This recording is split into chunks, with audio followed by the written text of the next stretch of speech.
Hello student, मैं नीरज कुमार स्वागत करता हूं आपका यज्ञ विद्या प्लेटफॉर्म पे। कल आपका इकोनॉमिक्स टेस्ट नंबर 9 था। आज मैं उसका डिस्कशन लेके आया हूं। देखिए, आज का क्लास शुरू करने से पहले, कल के टेस्ट पे चर्चा करने से पहले पहले मैं आप लोगों से कुछ बात करना चाहता हूं। क्या आप लोग प्रीवियस ईयर क्वेश्चन प्रैक्टिस कर रहे हैं? प्रीवियस ईयर क्वेश्चन बना रहे हैं, सॉल्व कर रहे हैं? हाँ या ना? अगर नहीं तो प्लीज कीजिए, बहुत जरूरी है ये।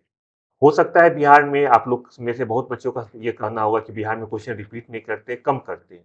लेकिन आप लोग को ट्रेंड जानना बहुत जरूरी है। अब जैसे कल टेस्ट हुआ था इकोनॉमिक्स का, उस पर अगर हम बात करें तो देखिए, इकोनॉमिक्स का सबसे ज्यादा टफ टफ अगर बिहार में बीपीएससी के एग्जाम में कोई सेगमेंट है तो वो है इकोनॉमिक्स। इकोनॉमिक्स का सिलेबस जो उससे क्वेश्चन आता है पीटी का, वो काफी टफ होता है कंपेयर टू दूसरे सेगमेंट का, हिस्ट्री या कोई और हो। हिस्ट्री अगर आप कम पढ़ के भी जाएं तब भी 30 to 40% क्वेश्चन आप लोग आराम से कर लेंगे। लेकिन इकोनॉमिक्स के साथ ऐसा बिल्कुल नहीं है। वो अगर आप अच्छे से नहीं पढ़ते हैं तो मुश्किल है कि आपसे एक भी सवाल हो। अब दूसरी बात, इकोनॉमिक्स से क्वेश्चन कम आते हैं। आप लोगों में से बहुत सारे बच्चे, चूंकि हम लोग डायरेक्ट इंटरेक्ट नहीं कर रहे हैं, इसलिए मैं आपकी क्वायरी को खुद रेज कर रहा हूँ कि आप लोगों में से बहुत सारे बच्चे ये भी कर सकते हैं कि नहीं, क्वेश्चन तो कम आते हैं, तो क्या जरूरत है ज्यादा पढ़ने का। देखिए, पहले क्लास में भी जब यज्ञ विद्या का शुरू हुआ था, मैंने उस समय भी बोला था कि बिहार में या किसी भी एग्जाम में कुछ एक दो स्टेट को छोड़ दिया जाए, तो आईएएस हो या बाकी सिविल सर्विस का एग्जाम हो, कहीं भी ये मेंशन नहीं रहता है कि किस सेगमेंट से, किस सब्जेक्ट से, जो पीटी का होता है, पीटी के किस सेगमेंट से कितना क्वेश्चन आने वाला है। अभी जैसे बीपीएससी का हम लोग बात कर रहे हैं, तो बीपीएससी का हम लोग पिछले साल के ट्रेंड के हिसाब से बात करते हैं कि हिस्ट्री से ज्यादा आता है, करंट से ज्यादा आता है, या बिहार स्पेशल और बिहार करंट से अब ज्यादा आने लगा है। लेकिन हो सकता है इस साल इकोनॉमिक्स से बहुत ज्यादा क्वेश्चन आ जाए, फिर आप क्या करेंगे? इसीलिए मेरा सलाह आपसे है कि किसी भी सेगमेंट को बिल्कुल इग्नोर मत कीजिए। हाँ, थोड़ा बहुत कम ज्यादा हो सकता है। अगर किसी का इकोनॉमिक्स बहुत कमजोर है तो जरूरी नहीं कि अभी बिल्कुल उसी पे ध्यान दे। कम पढ़े, इतना पढ़े कि दो चार क्वेश्चन कर ले। लेकिन ऐसा ना हो कि इकोनॉमिक्स का किताब ही ना खोले, क्वेश्चन ही ना बनाए, जो कल टेस्ट हुआ है वो टेस्ट ही ना दे। बिल्कुल नहीं, मैं तो सलाह नहीं दूंगा। और मैं चाहता हूं कि आप लोग इस चीज को बहुत अच्छे से माने कि हर सेगमेंट को पढ़ के जाए। ठीक है, हम लोग आज इकोनॉमिक्स पे कुछ चर्चा करेंगे, कुछ क्वेश्चन पे डिटेल में बात करेंगे, तो ध्यान से देखिए। चलिए हम लोग सबसे पहले क्वेश्चन नंबर 1 पे चलते हैं। क्वेश्चन नंबर 1 कहता है, राष्ट्रीय आय अथवा जीडीपी की गणना करने के लिए कौन सी विधियों का प्रयोग किया जाता है? ठीक है, अब देखिए यहाँ पे नेशनल इनकम है, जीडीपी है। इस पे बहुत ज्यादा डिटेल में बात करने की आप लोग से जरूरत है। मैं इस पे अभी बात नहीं कर रहा हूँ, क्योंकि जो नेशनल आय है, ये आप में से मुझे पता है कि ज्यादातर बच्चे, क्योंकि मैं भी जब पढ़ाई कर रहा था मुझे बहुत समय बाद इसको सही से समझ में आया कि नेशनल इनकम क्या होता है, कैसे कैलकुलेट किया जाता है, जीडीपी क्या होता है।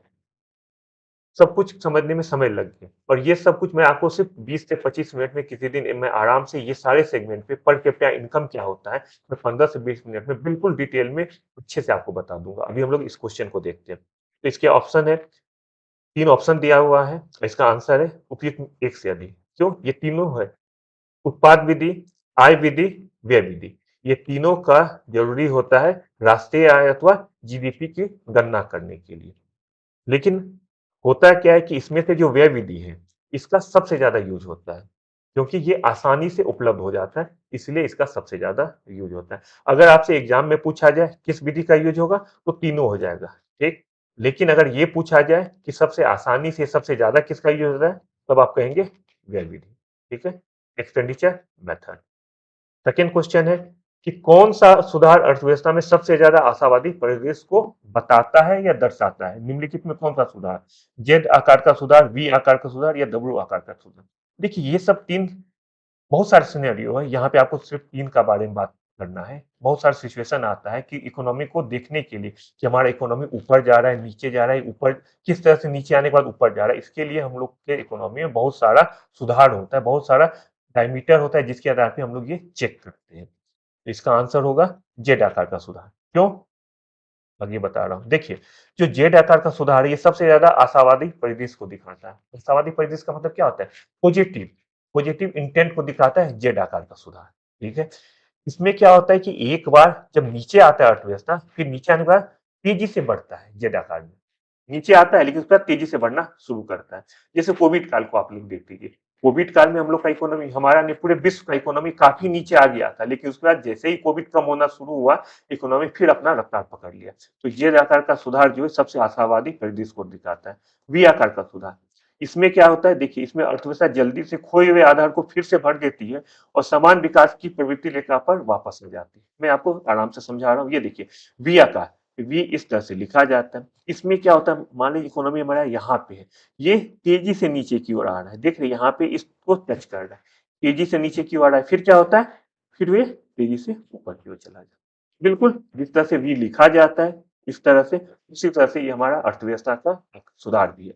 डब्ल्यू आकार में क्या होता है, यह एक खतरनाक परिदृश्य है, इसके तहत विकास गिरता है और बढ़ता है, लेकिन फिर ठीक होने पर गिर जाता है। एग्जैक्ट अपने अल्फाबेट की तरह डब्ल्यू देखिए ऐसे लिखा जाता है, ठीक है। तो यहाँ पे देखिए पहले गिरता है, गिर रहा है, फिर बढ़ता है, फिर बढ़ने से पहले गिर जाता है, फिर गिरता है, फिर गिरता है। इस तरह का होता है डब्ल्यू आकार में। जैसे अल्फाबेट है, बिल्कुल अल्फाबेट की तरह होता है। तो क्वेश्चन अगर पूछा जाएगा कि सबसे ज्यादा आशावादी परिदृश्य क्या होगा, तो ये हो जाएगा जेड आकार का सुधार। लेकिन ये सब जो है हमारे अर्थव्यवस्था के डायमेंशन को बताता है, राइट। भारत में बेरोजगारी का निर्धारण करने के लिए कार्यशील आयु वर्ग किस समूह के अंतर्गत आते हैं। जो हम अगर बेरोजगार कहा जाता है कि भारत में बेरोजगारी बहुत ज्यादा है, बेरोजगार हम किसे मानेंगे, क्या आज कोई बच्चा जन्म लिया है क्या उसे हम बेरोजगार मानेंगे, ये हमारे दादा हो गए, ये 75 साल के, क्या उन्हें हम बेरोजगार मानेंगे, शायद नहीं, शायद नहीं, कंफर्म नहीं। क्यों, क्योंकि होता है क्या है, हर अर्थव्यवस्था भारत अलग है, यूएसए अलग है, यूके अलग है।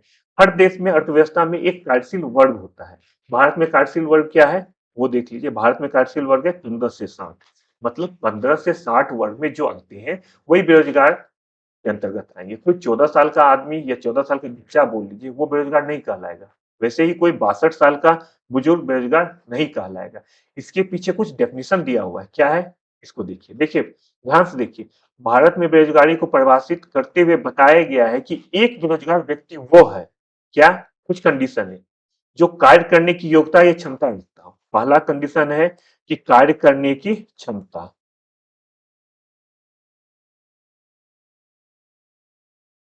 कार्य करने की क्षमता रखता हो। उसके बाद कार्य करने की इच्छा रखता हो, इच्छा का भी होना जरूरी है। और कार्यशील आयु वर्ग मतलब 15 से 60 साल के बीच में हो। अब कार्य करने की क्षमता का क्या मतलब हुआ, कार्य करने की क्षमता का ये मतलब हुआ, लेट सपोज कोई पर्सन है, जॉब चाहता है लेकिन भगवान उसको दोनों हाथ या दोनों पैर नहीं दिए, वो क्या बेरोजगार कहलाएगा, बिल्कुल वो नहीं कहलाएगा, क्योंकि उनके पास कार्य करने की क्षमता ही नहीं है। कार्य करने की इच्छा भी होना चाहिए, साथ ही साथ वो इस आयु वर्ग 15 से 60 के बीच में वो व्यक्ति होना चाहिए। तो ये होता है बेरोजगारी का निर्धारण।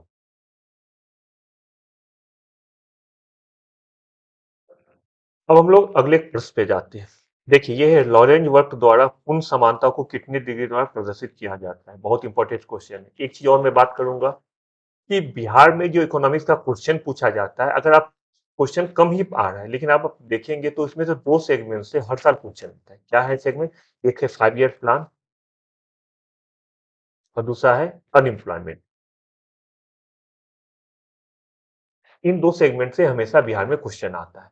तो हमारा यज्ञ विद्या का ये प्रयास है कि जितना टेस्ट लिया जाए इन दो सेगमेंट को आपके क्वेश्चन में समाहित किया जाए। आगे हम लोग इस पर और चर्चा करते रहेंगे, पहले प्रश्न का उत्तर देखते हैं कि लॉरेंज वक्र द्वारा पूर्ण समानता को कितने डिग्री द्वारा प्रदर्शित किया जाता है, 45, 60 और 90। इसका आंसर होगा 45 डिग्री। इसके एक्सप्लेनेशन पे चलते हैं।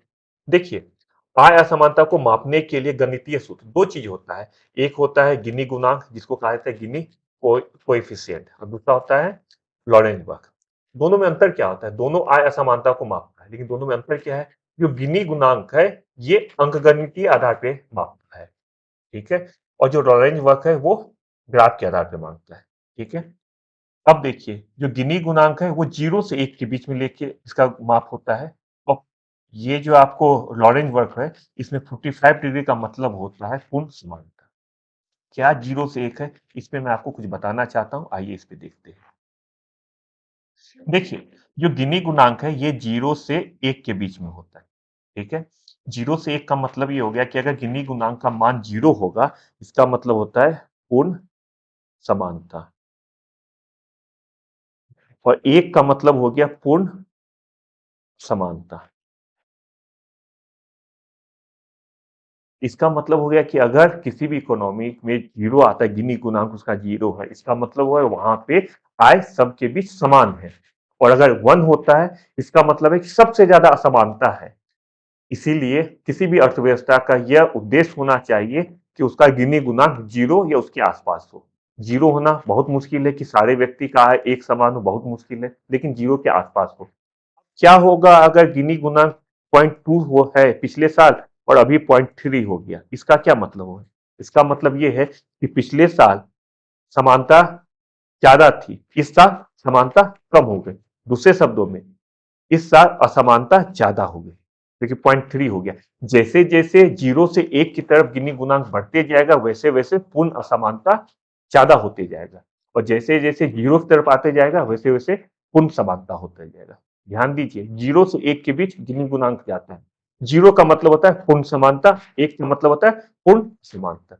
ये तो बात हो गई गिनी गुणांक की। अब हम बात करते हैं लॉरेंज वर्क का। देखिए लॉरेंज वर्क जैसे मैंने बताया कि ये ग्राफ के आधार पर काम करता है। लेट सपोज ये ग्राफ है, ठीक है, ये ग्राफ है। ग्राफ में क्या होता है, ये जो ये एक्स हो गया, ये वाई हो गया, ठीक है। ये 45 डिग्री जो होता है, यहाँ पे 90 हो गया, आपको ही पता है कि ये समकोण हो गया, मतलब ये 90 डिग्री हो गया, तो इसके बीच में ये 45 डिग्री हो गया। ये हो गया पूर्ण समानता, ये रेखा जो पूर्ण समानता को व्यक्त करता है। अब इसके साथ साथ ये लॉरेंज वक्र, ये जो रेखा है, ये दे मान लीजिए इसको अगर ए दे देते हैं, ये बी हो गया, ये ओ हो गया, तो ये जो ए ओ है, ए ओ मतलब ये यहाँ पे आप देख रहे हो जो मैं लेके जा रहा हूँ, ये होता है लॉरेंज वक्र। और ये ए और ये जो हो गया आपको, ये रेखा को कहते हैं पूर्ण समानता का रेखा। अब ये लॉरेंज वक्र जितना नजदीक जाएगा, ध्यान देखिए, जितना नजदीक जाएगा उतना पूर्ण समानता बढ़ते जाएगा। और जब ये लॉरेंज वक्र जितना दूर होते जाएगा, उतना ही समानता कम होते जाएगा, ठीक है। इसीलिए अर्थव्यवस्था का यह प्रयास होना चाहिए कि वो हमेशा समानता की ओर बढ़ते रहे, ठीक है। अब हम लोग अगला प्रश्न पे चलते हैं। थोक मूल्य सूचकांक से संबंधित निम्नलिखित कथनों में से कौन सा सही है? Wholesale price index. देखिए, थोक मूल्य सूचकांक 3 महीनों के आधार पर ठोस कीमतों में परिवर्तन परिवर्तन को मापता है, ये पहला ऑप्शन है। दूसरा कि 697 वस्तुओं को लिया जाता है। और तीसरा आधार वर्ष 2014-15 है। इसका आंसर क्या होगा? 697 वस्तुओं को सम्मिलित करता है। ये सही है, ये दोनों गलत है। क्यों गलत है, मैं आपको बता रहा हूं। देखिए, एक तो सब जानते हैं ये जो है मुद्रास्फीति को मापने का एक तरीका है। ये 3 मंथ में बल्कि मासिक आधार पर तैयार किया जाता है। हर मंथ ये तैयार किया जाता है मुद्रास्फीति। मुद्रास्फीति क्या है, ये आप समझ गए हैं। इसके द्वारा हम, जैसे अभी के समय कहा जाता है कि नॉर्मल भाषा में बता रहा हूँ कि मुद्रास्फीति बहुत ज्यादा होगी। आज के समय अगर ये कहा जा रहा है, इसका मतलब है कि महंगाई बढ़ गई है। इसको अगर इस आधार पर समझ सकते हैं कि आज 2023, आज है 14 अगस्त। अगर 14 अगस्त 2023 को, लेट सपोज मैं एग्जांपल दे रहा हूं, अगर मुद्रास्फीति 10% है, इसका मतलब हो गया कि ठीक एक साल पहले 14 अगस्त 2022 को अगर किसी चीज का दाम 100 रुपया था, तो अभी उसका दाम 110 हो गया। ये हो गया मुद्रास्फीति का मोटा मोटा मतलब। 10%, आप लोग तो बहुत बार सुनते हैं कि इन्फ्लेशन रेट अभी 10% है। या 10% किससे हम तुलना करते हैं? ये हम तुलना करते हैं हमेशा पिछले साल से। हमेशा पिछले साल से लास्ट ईयर से तुलना किया जाता है इन्फ्लेशन का, कि इन्फ्लेशन में जो 697 वस्तु लिया जाता है, उसके आधार पर तय किया जाता है कि इसका कीमत कितना होना चाहिए। अगर पिछले साल आज के दिन 697 वस्तुओं की कीमत, अगर मैं एग्जांपल दे रहा हूँ, 100 रुपया है, और अभी उसका दाम बढ़ के हो गया 110 रुपया, इसका मतलब है आज के डेट में इन्फ्लेशन 10% है। कोई कंफ्यूजन? मुझे नहीं लगता है कंफ्यूजन होना चाहिए। लेकिन फिर भी इकोनॉमी से रिलेटेड बहुत सारा चीज़ है जो मैं आपको बताना चाहता हूँ। अभी हम लोग क्वेश्चन से रिलेटेड बात करेंगे, कुछ कुछ चीज़ मैं बताते जाऊंगा। लेकिन बहुत जल्द मैं अगला क्लास एक सेगमेंट लेने वाला हूँ सिर्फ और सिर्फ इकोनॉमी से रिलेटेड, ठीक है। आधार वर्ष 2011-12 है, और ये मासिक आधार पर कीमतों में परिवर्तन को मापता है। 3 मंथ नहीं बल्कि मासिक आधार। अगला क्वेश्चन, जो एसटीटी है, सिक्योरिटीज ट्रांजैक्शन टैक्स, जिसको हिंदी में कहा जाता है प्रतिभूति लेन देन कर, ये कब शुरू किया गया? तो ये शुरू किया गया है 2004 में। इस तरह क्वेश्चन देखिए, आप लोग पढ़ के जाइए, बहुत सारा क्वेश्चन पूछ देता है। आप लोग भी देखते होंगे कि किस समय कौन सा चीज शुरू हुआ है। बहुत सारा चीज फैक्चुअल चीज है, इसमें बहुत ज्यादा समझने का जरूरत नहीं है कि क्या होता है एसटीटी, ये मैं बता दूंगा। लेकिन फैक्चुअल चीज है, ये आप लोग पढ़ के जाए। तो ये 2004 में शुरू किया गया। उस समय वित्त मंत्री थे पी चिदम्बरम। आपको ध्यान होगा पी चिदम्बरम वित्त मंत्री थे। ये जो होता है, जितने भी हमारे सूचीबद्ध प्रतिभूति होती है, सूचीबद्ध प्रतिभूति का मतलब होता है लिस्टेड सिक्योरिटीज, जो स्टॉक एक्सचेंज में लिस्टेड सिक्योरिटीज होता है, जैसे शेयर, ऋण पत्र, इक्विटी, म्यूचुअल फंड, उसका जो परचेज और सेल किया जाता है तो हमें टैक्स देना होता है। जो बच्चे आप लोग में से स्टॉक मार्केट में कुछ इन्वेस्ट करते हैं, उनको पता है कि जब भी कोई स्टॉक या कोई भी तरह का प्रतिभूति लिया जाता है, ये बेचा जाता है, तो उनको एक टैक्स लगता है, उसको एसटीटी कहा जाता है। ये हर जितने भी तरह की प्रतिभूति है उसके लिए अलग-अलग होता है। शेयर के लिए कुछ होगा, ऋण पत्र के लिए कुछ होगा, इक्विटी के लिए अलग होगा। ये आपको फैक्चुअल चीज़ है, ये नहीं पूछेगा। बस ये ज़रूर पूछ सकता है एसटीटी क्या है और ये कब इंट्रोड्यूस हुआ है भारतीय इकोनॉमी में। वस्तु एवं सेवा कर को लाने के लिए किए गए संविधान संशोधन के उपरांत कौन सा अनुच्छेद संविधान में समाविष्ट किया गया है? जीएसटी जब आया, जीएसटी आपको पता होगा कितना चर्चा में, जीएसटी जब से आया तब से लेके अभी तक चर्चा में ही है। कौन-कौन सा आर्टिकल आया है? जीएसटी आने के बाद क्या हुआ है? हमारे संविधान में बहुत सारा संशोधन हुआ है। देखिए हम लोग बात करते हैं। तो जीएसटी आने के बाद कौन-कौन संविधान में समाविष्ट किया गया, कौन-कौन सा अनुच्छेद? तो ये ऑप्शन दिया गया है और आपका आंसर होगा तीनों ये सही है। 269 ए, 246 ए और 279 ए, ये तीनों आर्टिकल लाया गया है संविधान में। क्यों लाया गया है? क्योंकि देखिए जीएसटी जब आया है तो बहुत सारा परिवर्तन भी किया गया है। 1 जुलाई 2017 को आया है, ये तो फैक्चुअल चीज आप लोग को पता होगा। 122वें संविधान संशोधन विधेयक पारित हुआ है। उसके बाद 101वें संविधान संशोधन अधिनियम 2017 के रूप में लाया गया है। देखिए विधेयक है 122वां, तो संशोधन है 101वां। ये अब क्वेश्चन बहुत ज्यादा इंपॉर्टेंट नहीं है, 2007 17 के आसपास था। अभी ये कौन सा विधेयक था, ये कौन सा संविधान संशोधन अधिनियम अधिनियम है, ये बहुत ज्यादा जरूरी नहीं है, लेकिन तब भी आपको ध्यान जरूर रखना है। अब इसके बाद क्या किया गया, 3 आर्टिकल है, 246 ए को जोड़ा गया, 269 ए को जोड़ा गया और 279 ए को जोड़ा गया। ये क्या क्या है बता देता हूँ। देखिए 246 ए क्या है? 246 ए कहता है कि राज्य और केंद्र दोनों को शक्ति देता है, जिसको समवर्ती शक्ति कहा जाता है। ठीक है, संसद और राज्य विधानसभा दोनों को जीएसटी से संबंधित कानून बनाने की समवर्ती शक्ति देता है। ये समवर्ती शक्ति का क्या मतलब हुआ? याद कीजिए पार्ट 7 जिसमें सूची के बारे में दिया गया है, उसमें क्या कहा गया है? 3 तरह के सूची होते हैं, केंद्र सूची, राज्य सूची और समवर्ती सूची। तीनों को आप जानते हैं, बस संक्षिप्त में बता दूं। कुछ चीज ऐसे होते हैं जिसपे केंद्र को कानून बनाने की शक्ति मिला गया है, इसे कहते हैं केंद्र सूची। कुछ को राज्य, जिसे राज्य सूची। और कुछ ऐसे चीज होते हैं जिसपे राज्य और केंद्र दोनों कानून बना सकता है, उसे समवर्ती सूची के अंतर्गत रखा जाता है। लेकिन हमेशा केंद्र और राज्य के बीच कोई भी मतभेद होगा तो हमेशा केंद्र का पलड़ा भारी रहेगा। जीएसटी में विवाद का कारण क्या है? जीएसटी में विवाद का कारण ये सबसे बड़ा विवाद हो गया है, राज्यों का कहना है कि हमारा स्वच्छता का हनन हो रहा है, क्योंकि अल्टीमेटली इसमें समवर्ती शक्ति दिया गया है। इसका मतलब है कि जहां पे राज्य और केंद्र के बीच में टसल होगा, मतभेद होगा, तो केंद्र अपना बात रख लेगा। ये आर्टिकल 246 ए में दिया गया, संशोधन करके दिया गया। इसे बदला अभी नहीं जा सकता है, बदला जा सकता है लेकिन अभी यही चल रहा है। 269 ए में क्या कहा गया है? इसमें कहा गया है कि जीएसटी केंद्र सरकार द्वारा लगाया और एकत्र किया जाता है। केंद्र द्वारा लगाया गया केंद्र और राज्यों के बीच विभाजित किया जाता है। जो टैक्स होता है वो लगाएगा केंद्र, एकत्र भी करेगा, फिर केंद्र जो है राज्यों को दे देगा। 279 ए ये क्या कह रहा है? ये कह रहा है कि भारत के राष्ट्रपति को जीएसटी परिषद के गठन करने का अधिकार है। देखिए जीएसटी परिषद आप हर दिन न्यूज में सुनते हैं कि अभी जीएसटी परिषद का बैठक होने वाला है। ये क्या है? ये आर्टिकल 279 ए के तहत होता है कि जब राष्ट्रपति बुलाता है सबको, इसमें राज्य केंद्र दोनों के प्रतिनिधित्व होते हैं और वो फिर विचार विमर्श करते हैं।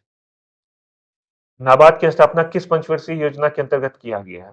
एक बार पिछले क्वेश्चन सब के बारे में बताऊंगा कि पिछले क्वेश्चन में लगभग बहुत सारे क्वेश्चन स्टार मार्क है। जैसे मैंने आपको पहले भी बताया था कि जो जिस क्वेश्चन को मैं स्टार बोलूं वो सब बहुत ज्यादा इंपॉर्टेंट होता है। इसमें बहुत सारा क्वेश्चन स्टार मार्क है जिसके बारे में ज्यादा चर्चा किया हूँ। जैसे 4 नंबर क्वेश्चन लॉरेंज वक्र गिनी गुणांक क्या होता है, बहुत इंपॉर्टेंट क्वेश्चन है। जीएसटी से रिलेटेड जो क्वेश्चन है वो बहुत इंपॉर्टेंट है, उसको ध्यान रखना है। कुछ और क्वेश्चन जो आगे आएगा मैं बताते जाऊंगा। नाबार्ड की स्थापना किस पंचवर्षीय योजना के अंतर्गत किया गया है? तो ये छठी पंचवर्षीय योजना के अंतर्गत किया गया। मैं आपको पहले ही बता दिया हूं कि बिहार में जितना भी क्वेश्चन इकोनॉमिक सेगमेंट से आता है उसमें 5 ईयर प्लान को बहुत ज्यादा फोकस किया जाता है। क्यों किया जाता है मुझे भी नहीं पता, क्योंकि उसके बाद योजना आयोग आ चुका है। योजना आयोग को अभी बहुत ज़्यादा फोकस नहीं किया जा रहा है। पंचवर्षीय योजना जिसको 5 ईयर प्लान कहा जाता है, उसको बहुत ज़्यादा फोकस किया जा रहा है। तो हम लोग इस साल जो क्वेश्चन अभी आपके लिए लेके आए हैं, उसमें मैं यज्ञ विद्या का प्रयास है कि दोनों से 5 ईयर प्लान से भी आपसे क्वेश्चन पूछा जाए, प्लस योजना आयोग से भी क्वेश्चन पूछा जाए। और अभी से लेके जो 28 सितंबर तक आपका टेस्ट सीरीज होगा, उसमें दोनों पे क्वेश्चन रहेगा। पंचवर्षीय योजना पे इसलिए रहेगा क्योंकि ये पिछला ट्रेंड हम लोग फॉलो करेंगे, और योजना आयोग पे इसलिए रहेगा क्योंकि ये अभी कम आया है, आने का चांसेस बहुत ज़्यादा है। तो छठी पंचवर्षीय योजना में नाबार्ड की स्थापना की गई है। छठी पंचवर्षीय योजना का समय काल क्या है? 80-85। 1982 में नाबार्ड की स्थापना किया गया। ठीक है, 1980-85 छठी पंचवर्षीय योजना का काल है।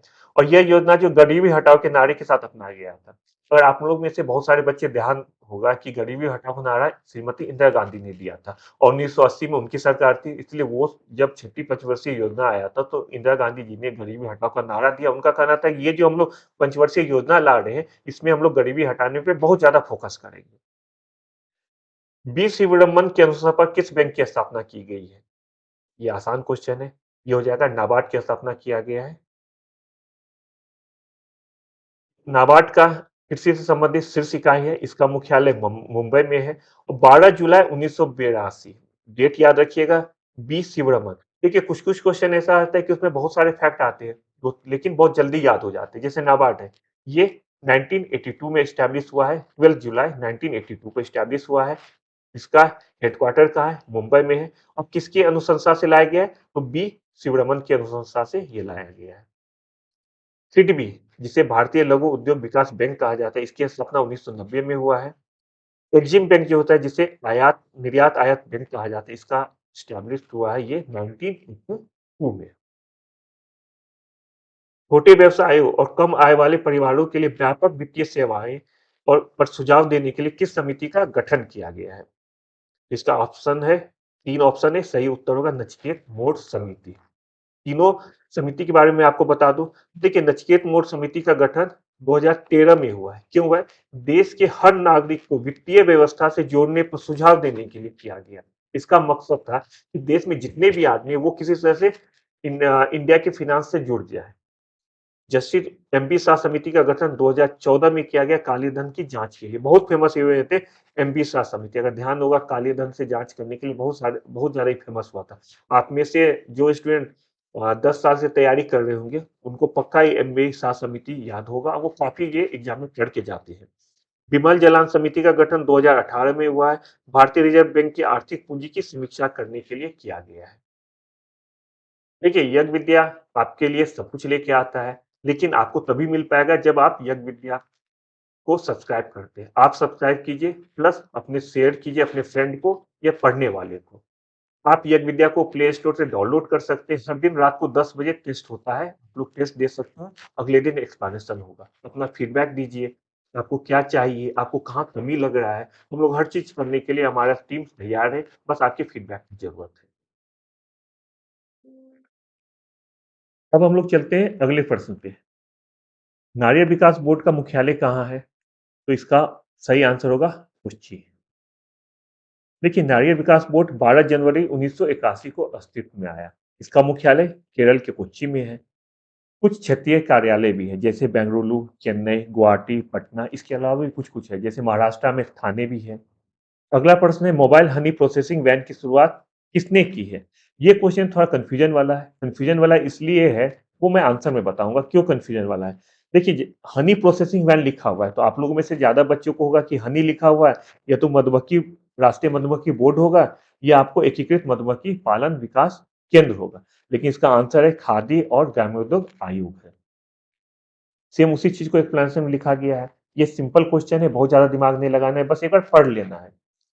लक्षित सार्वजनिक वितरण प्रणाली, टारगेटेड पब्लिक डिस्ट्रीब्यूशन सिस्टम, टीपीडीसी की शुरुआत कब की गई?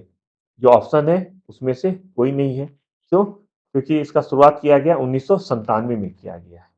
केंद्र सरकार द्वारा 1997 में किया गया। देखिए, जो पीडीएस का शुरुआत हुआ है वो 14 जनवरी 1945 को सेकेंड वर्ल्ड वार में हो गया था, लेकिन आजादी के बाद जो हुआ है वो है एफसीआई द्वारा 1965 में किया गया है। लेकिन हुआ क्या था, जब पीडीएस शुरू किया गया था, उसके बाद ये बहुत ज्यादा सफल नहीं हो पाया। इसलिए सरकार ने टारगेटेड पीडीएस का शुरुआत किया। टारगेटेड पीडीएस का मतलब होता है किसी खास वर्ग को ज्यादा ध्यान में रख के। वो किया गया था 1997 में किया गया था, गरीबों पर ध्यान केंद्रित करने के लिए। अब ये बताया जा रहा है कि कौन सा कथन सही है, आगे कुछ आने वाला है स्टेटमेंट। आईएमएफ सदस्य देशों को दीर्घकालिक भुगतान से संकट के समाधान में सहायता करता है। किसी देश को विश्व बैंक का सदस्य बनने के लिए आईएमएफ का सदस्य बनना पड़ता है। और थर्ड है, अंतर्राष्ट्रीय वित्त निगम की स्थापना 1956 में हुआ है। इसमें से कौन सा स्टेटमेंट सही है, ये आपको पता करना है। उपयुक्त में से एक से अधिक क्यों है? क्योंकि इसमें से स्टेटमेंट बी या ऑप्शन बी और ऑप्शन सी दोनों सही है, इसलिए ये डी हो जाएगा। ठीक है, डी हो जाएगा, राइट। अब देखिए, ये दीर्घकालीन भुगतान न देके अल्पकालीन भुगतान शेष समाधान के लिए ऋण देता है, कम समय के लिए देता है। आईएमएफ से रिलेटेड कुछ फैक्ट बता रहा हूँ। 27 दिसंबर 1945 का आईएमएफ का स्थापना हुआ है। भारत इसका संस्थापक सदस्य है। और किसी भी देश को विश्व बैंक का सदस्य बनने के लिए पहले आईएमएफ का सदस्य बनना जरूरी होता है। तो पहले आईएमएफ का सदस्य बनेगा कोई देश, उसके बाद विश्व बैंक का बन सकता है। अंतर्राष्ट्रीय वित्त निगम की स्थापना 1956 में हुआ। जो क्वेश्चन में लिखा गया वही रिपीट किया हूं, लेकिन एक फैक्ट बहुत इंपॉर्टेंट है, ये सरकार के बजाय निजी कंपनियों को ऋण देता है। सरकार को नहीं देता है, निजी कंपनी को देता है। मतलब भारत को नहीं देगा, रिलायंस को देगा। और विश्व बैंक 5 संस्थाओं का एक समूह है। कौन कौन सा संस्था है? ये 5 संस्था है, इसको भी एक बार आप ध्यान दे दीजिएगा। कौन सा पंचवर्षीय योजना नेहरू महालनोबिस रणनीति पर आधारित है? ये क्वेश्चन ज्यादातर बच्चे का सही होगा क्योंकि क्वेश्चन आसान है, लेकिन इस तरह क्वेश्चन बहुत है, इसलिए मैं सिंपल एक क्वेश्चन दे दिया कि सिंपल क्वेश्चन का भी आदत होना चाहिए। ये क्वेश्चन काफी बार पूछा गया है, इसलिए मैं ये क्वेश्चन दिया हूँ। पहली पंचवर्षीय योजना, दूसरी, तीसरी, इसका ऑप्शन हो जाएगा सेकेंड 5 ईयर प्लान। मैं पहले भी बताया, फिर मैं रिपीट करने वाला हूँ कि बिहार में 5 ईयर प्लान पे बहुत ज्यादा क्वेश्चन आता है। 5 ईयर प्लान हो गया, गरीबी हो गया, इसको घुमा फिरा के क्वेश्चन आता है। तो आप लोग 5 ईयर प्लान को बहुत अच्छे से पढ़ के जाएंगे। ये 5 ईयर प्लान अब इंडिया में एग्जिस्ट नहीं कर रहा है, इसके जगह पे योजना आयोग आ चुका है। लेकिन अभी भी खासकर बिहार में 5 ईयर प्लान पे ही क्वेश्चन आता है। तो जो क्वेश्चन जिस एग्जाम में आता है, जिस तरह का, हमको उसी तरह का तैयारी करना होगा, राइट। इसमें सेकेंड 5 ईयर प्लान में किस किस चीज पे ज्यादा फोकस दिया गया है? तो देखिए, तीव्र औद्योगिकरण, आत्मनिर्भरता और भारी पूंजीगत वस्तु उद्योगों में निवेश पर ज्यादा फोकस किया गया है। 15वें वित्त आयोग का अध्यक्ष कौन है, ये सवाल है। तो इसका आंसर है एनके सिंह। ये दो क्या है, किस पोस्ट पे थे ये बता दूं। पहले एनके सिंह जो है, एनके सिंह 15 वित्त आयोग के अध्यक्ष है। 27 नवंबर 1917 को राष्ट्रपति द्वारा वित्त आयोग का गठन किया गया है। इसका वर्ष कौन सा है? 5 ईयर का, ये 15 वित्त आयोग का कौन सा वर्ष है? 21 से 26। जो बाकी 2% उनके बारे में बता दो। डॉक्टर वाई वी रेड्डी, ये 14वें वित्त आयोग के अध्यक्ष थे। और अरविंद मिश्रा, ये 15 जो अभी वित्त आयोग चल रहा है, इसके सचिव है। आर्थिक समीक्षा 2022-23 के अनुसार वर्ष 2021-22 के दौरान कृषि निर्यात कितना हुआ है? तो इसका आंसर होगा 50.2 अरब डॉलर। क्यों हुआ है? क्योंकि सरकार इस पर बहुत ज्यादा फोकस किया है, कृषि पे। इसको आपको देखिएगा किस किस क्षेत्र में सरकार ने फोकस किया है। फसल विविधीकरण को प्रोत्साहन दिया है, मशीनीकरण के लिए समर्थन किया है, बहुत ज्यादा सरकार ने काम किया, इसलिए अभी तक का सबसे ज्यादा आपको कृषि निर्यात हुआ है। 50.2 अरब डॉलर का कृषि निर्यात हुआ है। हमारे यज्ञ विद्या चैनल को आप लोग यूट्यूब चैनल पे जाकर सब्सक्राइब कीजिए, ज्यादा से ज्यादा बच्चे को शेयर कीजिए। ऐप को गूगल प्ले स्टोर पे डाउनलोड कीजिए, क्योंकि ऐप डाउनलोड होगा तभी आप रात को 10 बजे सवाल का जवाब दे सकते हैं। रात के 10 बजे नया सवाल आपके ऐप पे आ जाता है, उसके अलावा हमेशा आप उस सवाल का जवाब दे सकते हैं। जो बच्चा 10 बजे ना देना चाहे, वो कभी भी, रात हो दिन हो, जब मन हो तब दे सकता है। 25 क्वेश्चन पूछा जाता है, आप लोग हर बच्चा अटेम्प्ट कीजिए। 10 मिनट आपको लगेगा या कम भी लगेगा। अगर आपको सवाल का जवाब आता है, हो सकता है 8 से 9 मिनट में हो जाए। तो हर दिन 8 से 9 मिनट या 10 मिनट में आपको 25 सवाल मिलता है। आप लोग 25 सवाल जरूर बनाएं। अगले दिन यज्ञ विद्या के यूट्यूब चैनल पे इसको देखिए, इसका एक्सप्लेनेशन क्या है, क्या क्या सवाल में पूछा गया, किस तरह का ट्रिक है, वो हम लोग बताने वाले हैं। केंद्रीय बजट 2023-24 के अंतर्गत सप्तरी के रूप में सरकार की 7 प्राथमिकताएं हैं। कौन कौन सी प्राथमिकताएं हैं और इसके संदर्भ में क्या शब्द है, ये मैं क्वेश्चन में पूछा जा रहा है। क्वेश्चन में तो पूछा जा रहा है स्टेटमेंट क्या सत्य है, लेकिन आगे एक्सप्लेनेशन में हम लोग और डिटेल में बताएंगे। ये 3 स्टेटमेंट हैं। एक है कि कृषि कर्ज का दायरा 20 लाख करोड़ रुपया कर दिया गया है। दूसरा स्टेटमेंट है दीर्घकारी इंफ्रास्ट्रक्चर, जो ज्यादा समय के लिए इंफ्रास्ट्रक्चर है, उस संदर्भ में पूंजीगत व्यय में भारी बढ़ोतरी कर 20 लाख करोड़ रुपए आवंटन किया गया है। और एक है ऊर्जा संक्रमण और नेट जीरो लक्ष्य की पूर्ति के लिए 50,000 करोड़ रुपए का प्रावधान किया गया। ये 3 स्टेटमेंट मैं बता रहा हूँ आपको। केंद्रीय बजट 2023-24 में जो 7 प्राथमिकताएं सरकार ने बताई हैं उसके संदर्भ में। अब देखिए इसमें से कौन सा सही है? सिर्फ पहला सही है। क्यों पहला सही है? क्योंकि ये 20 लाख में ये दीर्घकालीन इंफ्रास्ट्रक्चर परियोजना के संदर्भ में 10 लाख करोड़ रुपए का आवंटन किया गया पूंजीगत व्यय में भारी बढ़ोतरी करते हुए 10 लाख करोड़ रुपया। और स्टेटमेंट आपको दिया है 20 लाख करोड़, इसलिए वो गलत हो जाएगा, सही है 10 लाख करोड़। सरकार की एक प्राथमिकता सतत विकास के लिए हरित वृद्धि सुनिश्चित करने की है। इस संदर्भ में ऊर्जा संक्रमण और नेट जीरो लक्ष्य की प्राप्ति के लिए 35,000 करोड़ रुपया का प्रावधान किया गया है।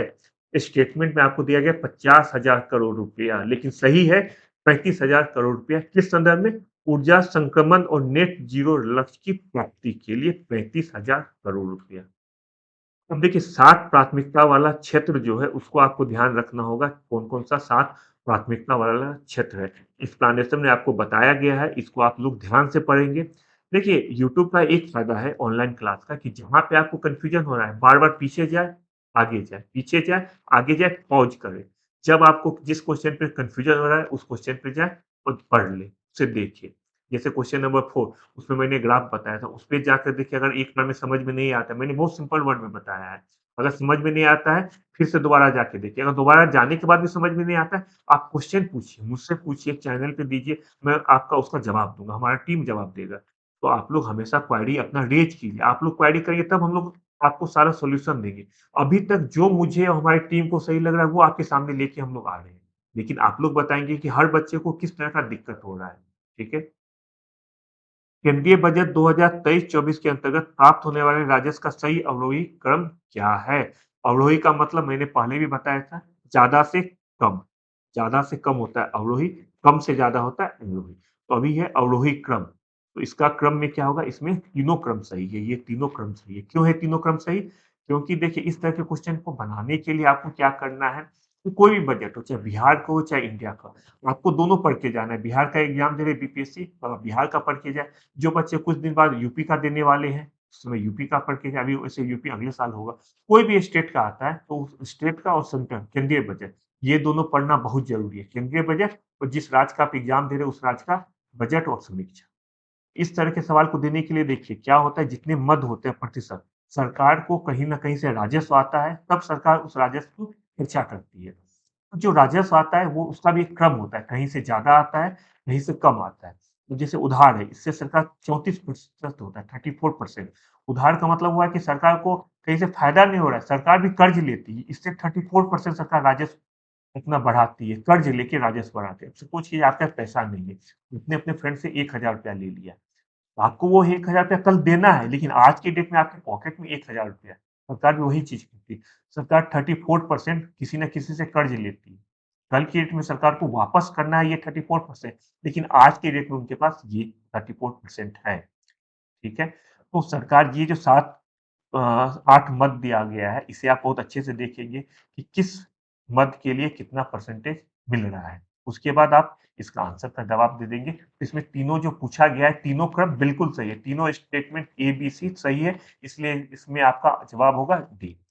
ये सवाल है विश्व बैंक के अनुसार वर्ष 2022 में अप्रैल से दिसंबर महीने में सिर्फ प्रेषण को कहते हैं रेमिटेंस। कभी-कभी क्या होता है कि हिंदी के शब्द कन्फ्यूजन डाल देता है। हिंदी के शब्द में क्लैरिटी नहीं होती। वहाँ पे आराम से आप इंग्लिश को देख लीजिए, चाहे हिंदी के बच्चे हो, हिंदी मीडियम के या इंग्लिश मीडियम के। जहाँ पे कन्फ्यूजन हो हिंदी मीडियम में, आप इंग्लिश को देख लीजिए। जो बच्चा इंग्लिश मीडियम वाला होगा, इंग्लिश में दिक्कत हो रहा है, तो ज़रूरी नहीं कि 4 बार इंग्लिश को पढ़े, एक बार हिंदी को भी पढ़ ले। बहुत बार हिंदी पढ़ने से आपको क्लियर हो जाएगा। तो प्रेषण को करते हैं रेमिटेंस। सरकार को वर्ल्ड बैंक के अनुसार सबसे ज़्यादा रेमिटेंस अप्रैल से दिसंबर में किस देश को प्राप्त हुआ है? तो जवाब आपका है भारत। एक हम लोग इसका एक क्या देख लेते हैं किस देश को कितना मिला है। शीर्ष जो देश है भारत को $100 बिलियन रेमिटेंस की प्राप्ति हुई है 2022 में अप्रैल से दिसंबर में। उसके बाद है मेक्सिको, चीन, फिलीपींस, मिस्र और पाकिस्तान। कभी-कभी इसमें भी आरोही अवरोही क्रम दिया जाएगा, उस पे भी आपको ध्यान रखना है। अगर आप ये डेटा को ध्यान रखते हैं 6 देश का, तो सारा क्वेश्चन का जवाब आप इससे संबंधित दे सकते हैं। क्वेश्चन नंबर 21 क्या कर रहा है, कौन सा युग सही है? यहाँ पे बैंक उसका स्थापना ईयर दिया हुआ है, जैसे एसबीआई का 1955, क्षेत्रीय ग्रामीण बैंक का 1975, नाबार्ड का 1982। आपको बताना है कि कौन सा क्रम सही है, कौन कौन सा क्रम सही है। तो इसमें सही हो जाएगा उपयुक्त में से एक से अधिक। ठीक है। अब है नेशनल फूड फॉर प्रोग्राम की शुरुआत किस पंचवर्षीय योजना के अंतर्गत किया गया है?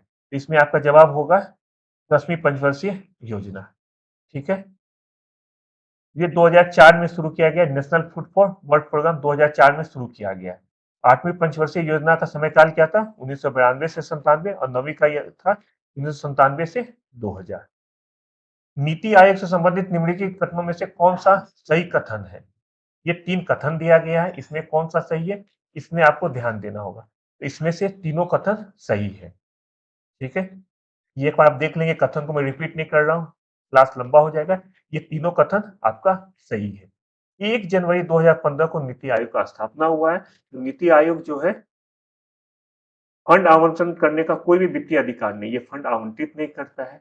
नीति आयोग राज्य सरकारों के परामर्श से दिशा निर्देश जारी करता है, और नीति आयोग द्वारा नीचे से शीर्ष की ओर जाने का दृष्टिकोण अपनाया गया है। ठीक है। नीति आयोग द्वारा निम्नलिखित में से कौन सा सूचकांक जारी किया जाता है? यहाँ पे 3 सूचकांक दिया गया, आपको पता करना है कि कौन सा सूचकांक जारी किया जाता है। तो इसमें से सारे सूचकांक जारी किए जाते हैं। बस इसमें आपको ये जानना होगा कि हर सूचकांक जो है कुछ खास संकेतकों के आधार पे जारी किया जाता है। जैसे संयुक्त जल प्रबंधन सूचकांक में 28 संकेतक होते हैं। स्कूल शिक्षा गुणवत्ता सूचकांक में 30 संकेतक होते हैं, और सतत विकास लक्ष्य भारत सूचकांक में 115 संकेतक होते हैं। इसको ध्यान रखिएगा। अंतिम प्रश्न है कि किस साल केंद्रीय बजट में रेल बजट का विलय किया गया? तो ये हो जाएगा केंद्रीय बजट 2017-18 में रेल बजट का विलय किया गया है।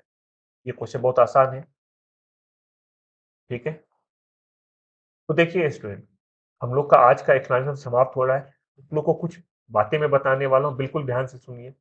एग्जाम नजदीक आने वाला है, लेकिन घबराने का बिल्कुल जरूरी नहीं है। हम लोग आप लोग के लिए बिल्कुल पूरा प्रयास कर रहे हैं कि जिस जिस सेगमेंट में आपको दिक्कत हो रहा है, वो सारा सेगमेंट आपके सामने लाया जाए।